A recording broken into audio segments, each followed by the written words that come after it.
maupayang pulo pa iyo ng mga taga Leyte og Samar, labi na dida burawin nga Tacloban. Ngan didaliwat iton Kantikom, Calbiga, Samar. At dito naman po sa parting Luzon, magandang hapon po sa ating lahat. Ngayong araw po ito ay meron tayong papanoorin na video at re-reactionan po natin. At ang mga video ito ay credit po kay Goosebumps. Tara na po, panoorin na po natin. Top 5 ghosts caught on tape. Nursing home. Ang videong pinost ni Camila sa kanyang TikTok account ay kuha sa nursing home kung saan siya nagtatrabaho. One room in particular ang pinaniniwalaan nilang pinagmumutuhan ng dating residente dito. Ang room 112. Ang sabi niya kapag may mga pasyenteng titira sa kwarto, they would pass away. Kinatatakutan ng ibang residente at ng mga staff ang kwarto dahil sa mga strange activities na nangyayari doon. Kahit di naman okupado ang kwarto.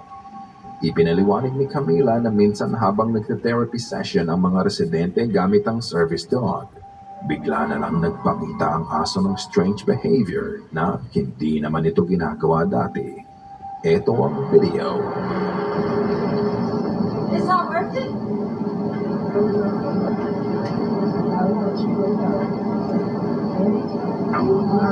Where's the other slasher? Ganda naman ng aso. Listen.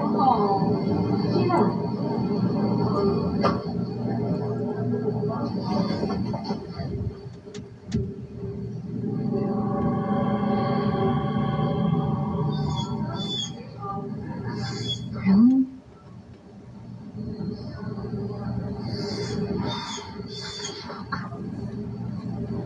Sa unang bahagi ng video, makikita mo ang aso na nakikipaglaro sa mga nakatira sa facility. But for some reason, bigla na lang itong umalis sa session at tuminto sa tapat ng haunted room. As if he can feel and see the souls lingering in that room. The dog just stood there, whimpering. Another strange event happened right after that. Isang beses nakuna nila sa CCTV ang kusang pagsara ng pinto sa kwarto. Kahit wala namang tao dito. Sumara ng pusa ang pintuan. Nose in the... Tumunog pa. Get the light, get the light. Doorbell. Yes. Ooh. Did you just get that on camera? No. Stop. No, I'm not playing with you anymore. I don't like this. No, I don't like this. Nagulat na lang si Camila sa nasaksihan niya.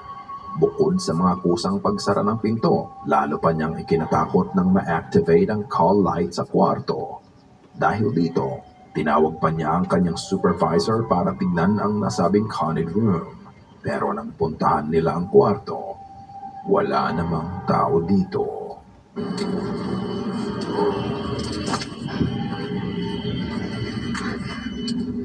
This is insane.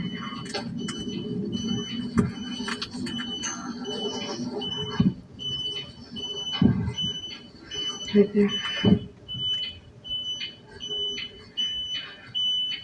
Hindi blinking ilaw. Okay, you're gonna stop this right now. Dahan-dahan lang bukas.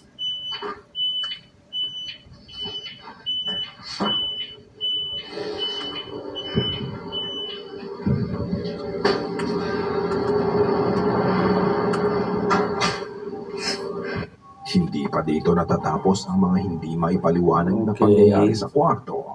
Back in 2019, isang residente sa facility ang nagsagawa ng cleansing dito. She calls the room the death room. However, while they were doing the cleansing, a much more sinister event happened. Heavenly Father, I ask for your divine presence to fill this space. May your light shine brightly through every room, cleansing this home of any negativity, fear or unrest. Let peace dwell in every corner, and love be the foundation of every wall. Bless this home with your protection, surrounding it with your angels, and shielding it from harm and evil. May every door be a passage to your grace, and every window open to your blessings. Pansin niyo yun? Kusang umangat yung ano. Yung ano ba yan? Yung tawag dyan. Yung hawak ng ano, nung babae. Kalimutan ko yung tawag dyan. Basta yun na yun. Basta yung hawak na yan na gumalaw. Kusang lang gumalaw eh. Umangat eh. Ayun, rosary. Kusa siyang umangat. Wala namang humila. At ang pansin pa doon, papunta doon sa ano, may pintuan yung pagtaas ng ano, yung paggalaw ng rosary. At hindi man lang napansin ng babae.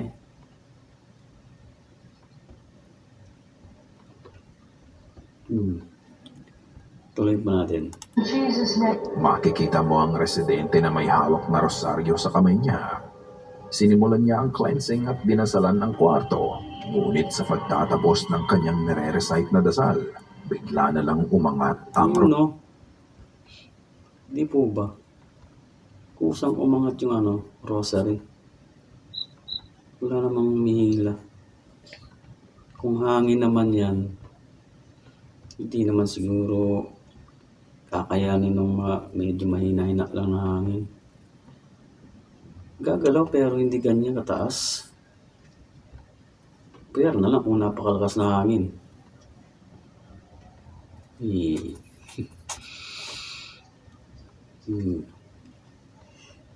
At hindi nga napansin ng babae yan. Tuloy. rosaryo. Hindi lang ito basta-basta umangat. Ito ay parang hinila ng kung anong puwersa patungo sa direksyon ng kwarto. Pintuan, Hindi man ito napansin ng residente, pero nasaksihan ni Camila ang mga pangyayari. Now, how can you explain all these strange events? If it's not the work of a spirit, then what is it? Is there a darker force behind this phenomena? Ikaw na ang bahalang humusga. Shadows. It's late one night nang makarinig ang nag-post ng video ng mga sigaw na nanggagaling sa kanyang kapitbahay. Pagsilip niya sa bintana, nakita niya ang isang lalaki at ang sinisigawan nito, isang ominous figure.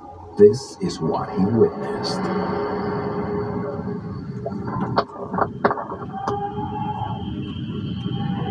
Sumisigaw.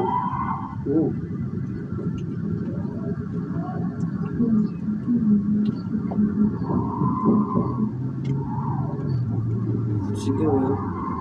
Oh? Hindi po yung sigaw.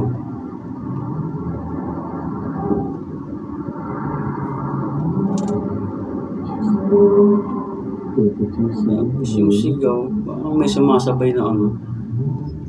Ungol, parang ungol sa sakyan.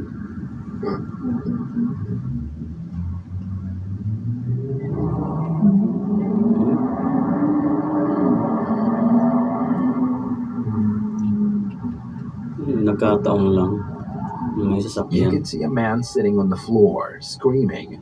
In front of him, you can see a very strange shadow that resembles something very, very dark. Ang sabi niya, ito daw ay ang Grim Reaper na gustong saktan ang lalaki sa video. Could it be nothing more than our eyes? Yun no. Nakita niyo po yan. Yung pinagsasabihan niya, yung sinisigaw-sigawan niya.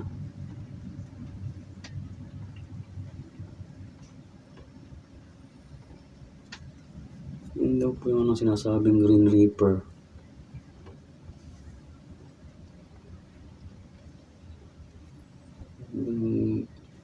Green Reaper.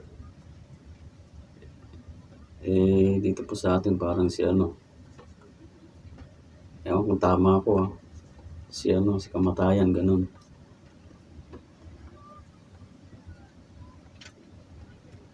Comment po kayo kung ano yung ibig sabihin nun sa inyo, para sa inyo, yung Green Reaper. Kasi yung pagkaalam ko si kamatayan. Para sa Tagalog, sa mga Pilipino.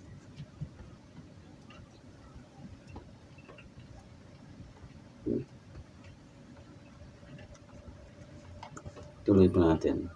Deceiving us? According to some viewers, maaaring may mental problem ang lalaki, Pwede katulad rin. ng autism or Alzheimer's. Pwede. At ang aninong nakikita natin ay ang taong nag-aalaga sa kanya na pinapakalma lang siya. Pwede. May mga nagsasabi din na biktima ng violence ang lalaki.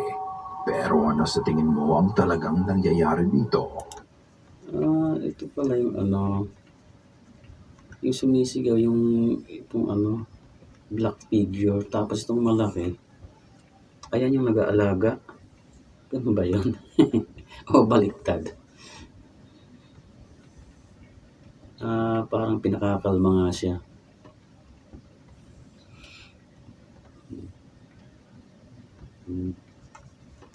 Tuloy. Another video was posted on TikTok. Ang paliwanag ng nag-post, naririnig niya ang lolo niya na nagsasalita sa second floor ng bahay nila. Nagtataka siya bakit parang may kinakausap ang lolo niya kahit mag-isa lang ito sa second floor. Nang silipin niya ang kwarto ng kanyang Weird lolo, nun, sasalit ng isa. ito ang kanyang nakita. Dark figure. Pansin niyo po.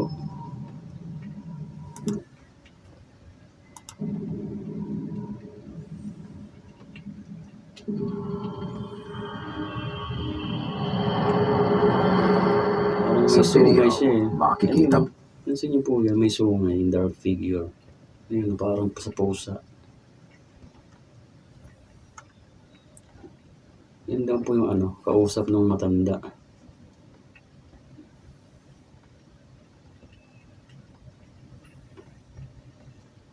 Dark figure. Kadalasan sa mga dark figure, anino eh. Anino ng isang nilalang o ng tao. Pero kung walang tao dyan at mayroong dark figure, ibig sabihin elemento yan.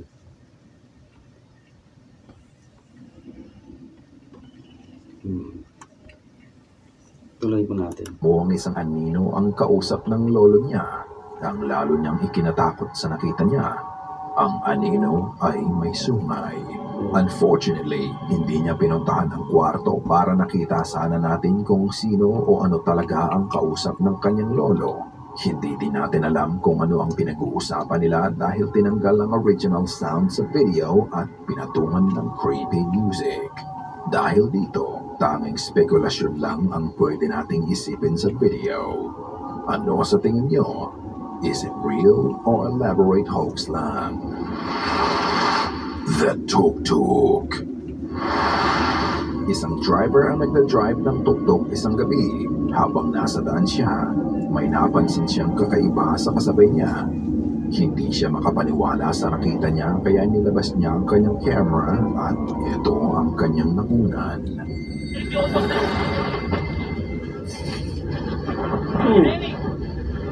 Maandar yung walang driver. Walang Nang driver i-overtake talaga. ng driver ang tuk-tuk na nasa unahan niya, makikita natin ang buong loob ng sasakyan. Isang importanteng bagay. Walang driver. Pero tumatakbo. Anong nangyari yun?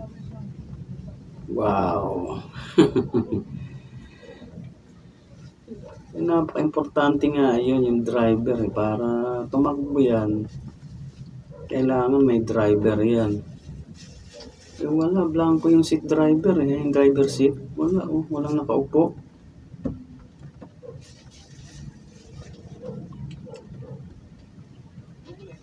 Wow. Weird naman yung sasakyan na yan. Tatakbo na walang driver. Maliban na lang kung remote control yan.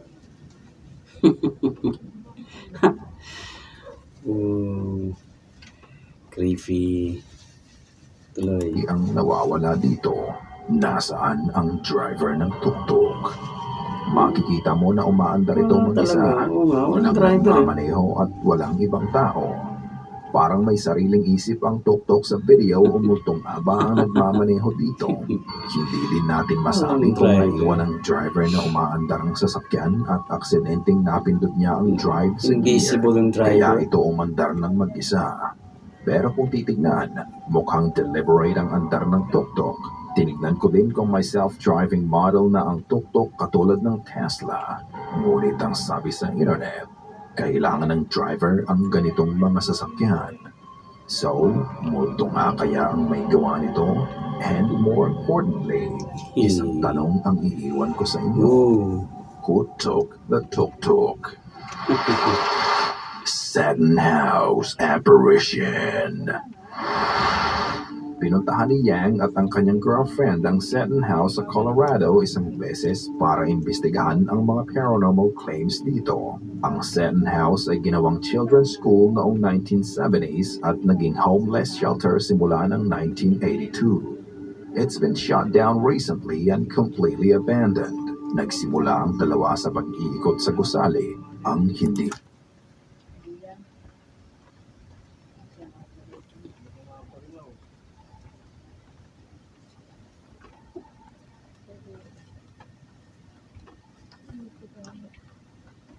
nila alam. May makukunan pala silang imahe na tiyak magpapatindig ng balahibo at magpapabilis ng tibok ng puso nila. Ayon sa uploader ng video, wala silang kasamang ibang tao ng mga oras na yon at hindi din nila ito nakita sa sarili nilang mga mata. Nadiskubre lang nila ang nakuna ng camera nang makauwi na sila. What? Hello? Is there someone in there?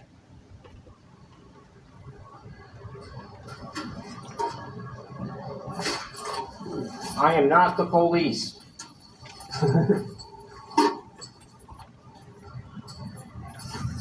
Laki ng bahay.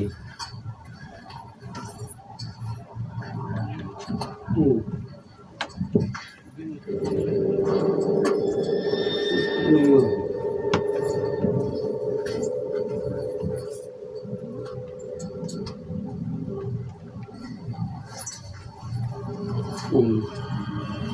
Wala.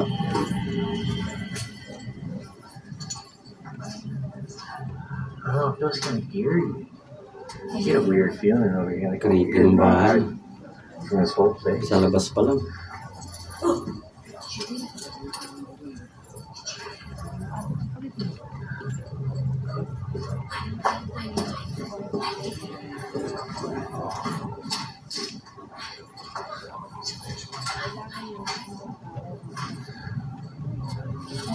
Do that whole thing.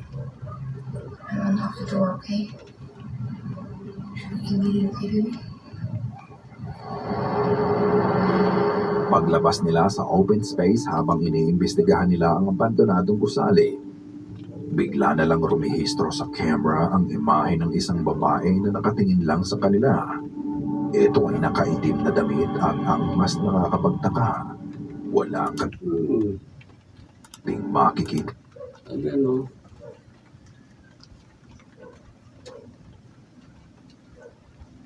Babae.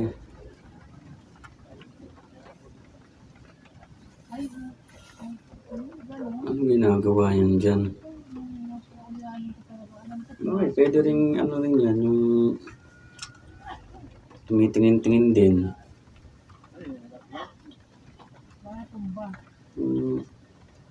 Parang sa kanila din, yung parang namamasyal lang.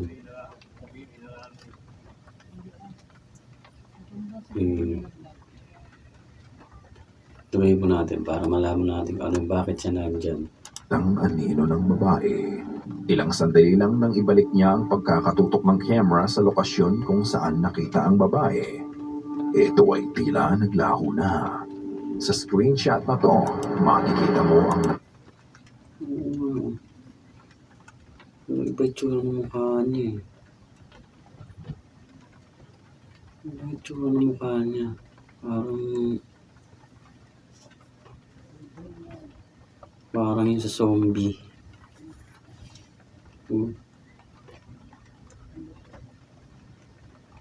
Katakot naman yung kanin. Makasalubong mo yun sa daanan. Lalo sa madilim na parte. Ewan ko lang, hindi ko mapasigaw. Kakatakot na itsura ng babae. And strangely, kulay abo at Sabi ko nga parang zombie eh. Yung ba ganun ang kulay nung ano? Yung balat ng mga zombie. Parang kulay abo.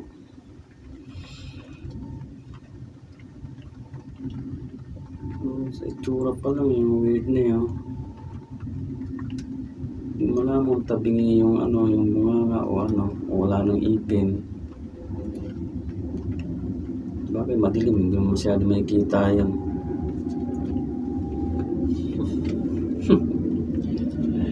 Tuloy. distorted ang mukha nito. Naniniwala sila na ang nakuna nila nung gabi na yun ay paranormal na nakita sa camera. Hindi siya Ito ba ang umalis eh. kaluluwa na Steady lang nakabalot siya sa doon. mahabang kasaysayan ng Zen House? Doon lang siya nakatayo. ang humusga. Attached.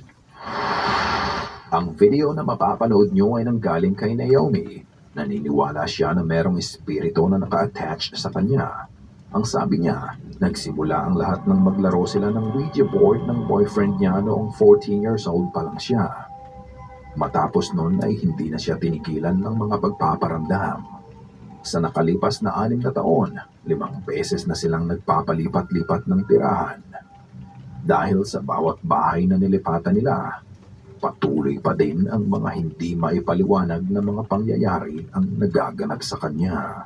May mga pagkakataon na navideohan pa niya ang ibang mga pagpaparamdam sa kanya katulad nito.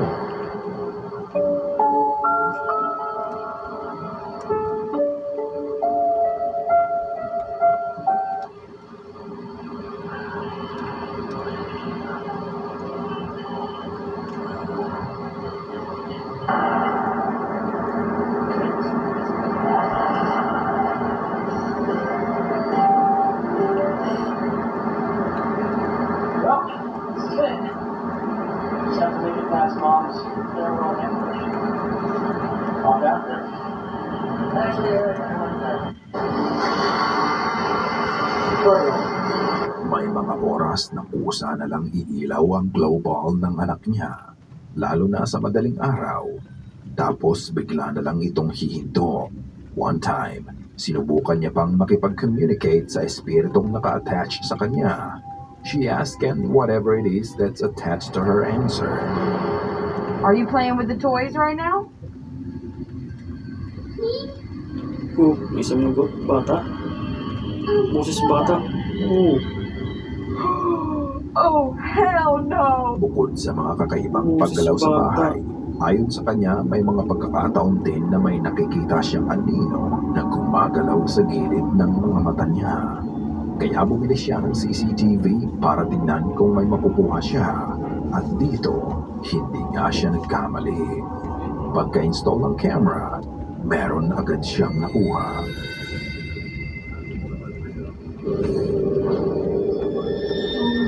Makikita mong isang anino ang naglalakad sa reflection ng TV screen niya. Oh, ito ba yun? Ito nga yun. Ito yung TV. Oh. Oh, yan. Oh, nakatalikod eh.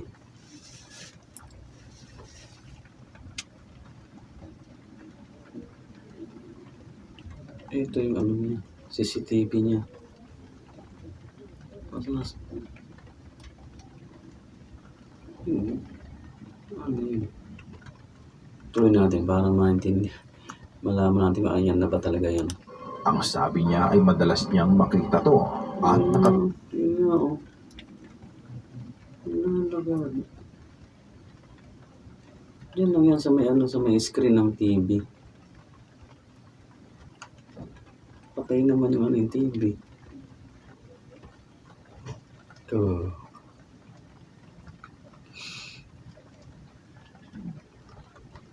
Nakatakot yan kung mag-isa ka lang yan tapos makikita mo may ganyan. Kaya wala kang mga lalo, wala kang kasama.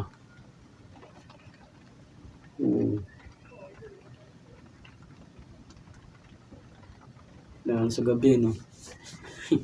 Nag-isa ka lang sa, ano, sa bahay.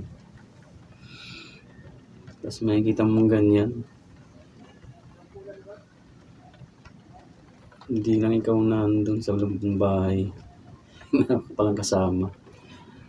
Constant companion. Okay, tuloy mo natin.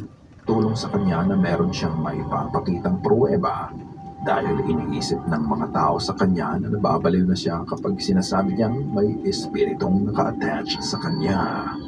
Kung inyong pagmamasdan mabuti, ang nakita niyang figura ay parang nakasuot ng sombrero. Madaming nagsasabi na ito ay ang Hatman. Matapos niyang makuna ng espiritong naka-attach sa kanya, sinubukan niyang i-replicate ang movement at Yun, no? Pansin nyo yan.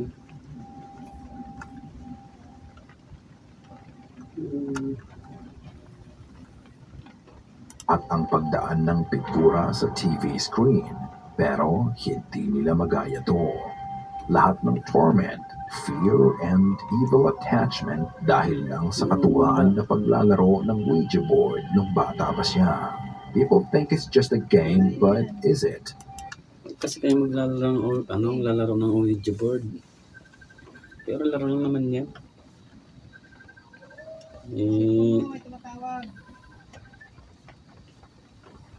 Siguro, depende kung sa paano niyo lalaroin yan.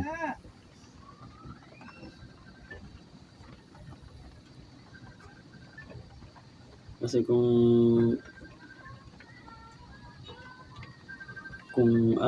sakasakali man na totoo na merong mga espiritu dyan, tapos hindi nyo siya ng maayos, yung napagpaalam ng maayos, huwag sumunod, bumalik na sa kanila, doon sa pinanggalingan niya kung saan man siya, at saka may kasamang dasal siyempre, para matahimik naman yung nabulabog ng kaluluwa. Kasi mahirap din yun. Binulabog mo eh. Ay, nako. Okay, tuloy mo natin. Did she truly capture the spirit that Hinahinay lang pag haunts her maglaro wherever ng she Ouija board. goes? Ikaw na ang humusga. Ng Ouija board. At sa mga nanood, maraming salamat po. Paki-subscribe na rin po ng aking YouTube channel at paki-likes na rin po. Muli, maraming salamat po.